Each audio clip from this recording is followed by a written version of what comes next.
잠언 31장 14절을 다시 보시겠습니다.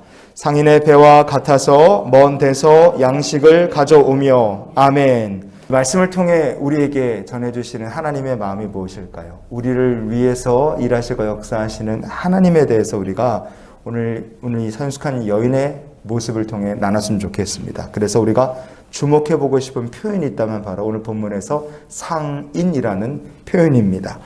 상인이다 이렇게 번역된 히브리어 본문이 소헤르라는 말입니다. 소헤르. 이 말은 크게 두 가지 의미를 갖고 있어요. 하나는 먼저 뭐냐면 상인, 그냥 말 뜻 그대로 도매 상인이든 소매 상인이든 물건을 사고 파는 사람, 상인이라는 뜻입니다. 창세기 34장에 보면요, 야곱의 딸 디나가 세겜성의 구경을 갔다가 안타까운 일을 당했어요. 나중에 이 세겜성의 추장인 하몰이라는 사람이 찾아와서 어차피 일이 이렇게 된 거 당신 딸 디나를 결혼 좀 시키십시다. 그러면서 이렇게 야곱에게 여러 가지 말을 하다가 이런 제안을 하나 합니다. 창세기 34장의 10절 말씀을 우리가 보시겠습니다. 땅이 너희 앞에 있으니 여기 머물러 매매하며 여기서 기업을 얻으라 하고. 아멘. 이 본문 말씀해 보시면 하몰이 야곱에게 여기 머물러서 뭘 하라 그랬습니까? 매매를 하며 그랬어요. 하몰이 야곱에게 너희들이 정처 없이 떠도는 인생 그만 걷어치우고 우리랑 같이 여기에 정착해서 우리처럼 매매하는 장사꾼으로 살아라. 그렇게 얘기를 한 거예요. 왜 하몰은 야곱에게 우리와 같은 장사꾼, 사고 파는 매매하는 사람이 되라 그랬을까? 그게 그렇게 사는 게 재밌고 신난다는 거죠. 그래서 소헤르라는 말의 두 번째 뜻이 이런 말과 관련이 있어요. 상인이라고 번역된 히브리어 소헤르라는 말에 또 하나 뜻이 있는데 그게 뭐냐면 가슴이 설렌다 혹은 심장이 두근거린다, 그런 의미가 이 소헤르라는 말에 있습니다. 만약에 사람이 중요한 거래를 해야 된다 그러면 가슴이 두근거릴 겁니다. 설레일 거예요. 돈을 많이 벌게 됐다 그러면 기쁨에 가슴이 설레고 두근거릴 것이고, 만약에 사업을 하고 장사를 하는데 큰 손해를 보게 됐다 그럼 두려움과 염려, 공포에 가슴이 또 두근거릴 겁니다. 그래서 상인, 이 소헤르라는 말에는 가슴 설레고 심장 두근거린다는 뜻이 거기 담겨 있어요.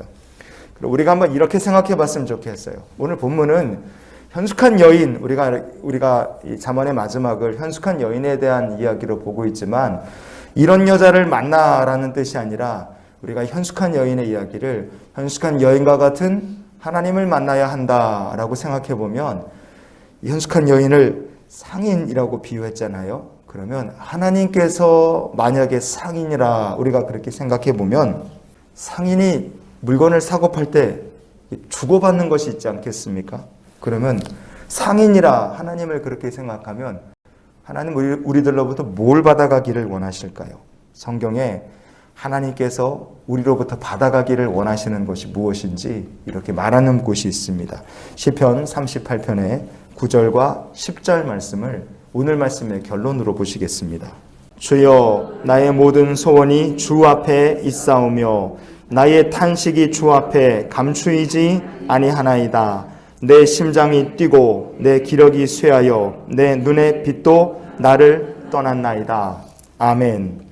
나의 탄식이 주 앞에 감추이지 아니하나이다. 다윗은 이 고백처럼 언제나 하나님께 솔직한 사람이었어요. 늘 하나님 앞에서 다윗은 마음이 괴롭고 힘든 그 상한 심령 그대로 하나님께 고백하고 주님께 다 털어놓는 사람이었습니다. 시편 38편을 기록할 당시에 다윗의 삶, 마음이 편안하지를 못했습니다. 그래서 다윗은 내 심장이 뛴다 이렇게 말씀하죠. 여러분, 내 심장이 뛴다는 이 표현이 바로 오늘 본문의 상인이라고 번역된 소헤르라는 말입니다. 다윗은 두려움과 염려, 근심 때문에 심장이 두근거리고 몸과 마음이 편하지를 못했습니다. 그런데 우리가 이렇게 한번 생각해 보세요. 하나님께서 상인이시다. 그러면 다윗으로부터 무엇을 받아가시면 하나님께서 가장 기뻐하실까요? 그것은 하나님께서 이렇게 다윗이 두려움과 염려, 걱정에 가슴이 띄움에도 불구하고 그 가운데서 하나님께 드린 진실한 믿음과 신앙의 고백을 하나님께서 다윗으로부터 받아가기 원하시는 가장 귀한 보물로 여기셨다는 점입니다. 여러분, 하나님께서 환난과 핍박 중에서도 하나님만 의지하는 다윗의 믿음을 가장 귀한 보물로 받아가신 것처럼 우리들에게도 하나님께서 성도의 믿음을 가장 기뻐 받으실 예물이요 보물로 하나님이 여기실 줄 믿습니다.